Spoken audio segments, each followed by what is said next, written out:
Guys, welcome to my new mini blog. বন্ধুরা, আজকে আমি বেগুনের একটা ভর্তা বানাবো। আর বন্ধুরা, বেগুনটা এবার আমি ফুটো করে নেবো, কেন কি বেগুনটা ফুটো না করলে ফেটে যাবে।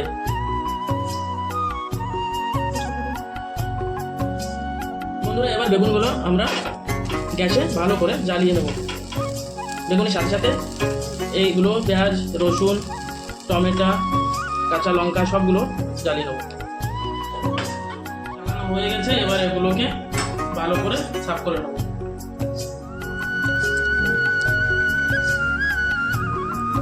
বন্ধুরা, আমাদের বেগুন সাফ হয়ে গেছে, এবার আমরা সবগুলো তেলের উপরে দিব।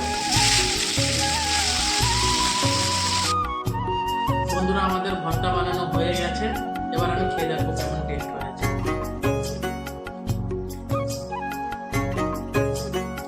সেই টেস্ট হয়েছে, আপনারাও বানিয়ে খাবেন। তাহলে দেখা হচ্ছে নেক্সট ভিডিওতে। রাধে রাধে।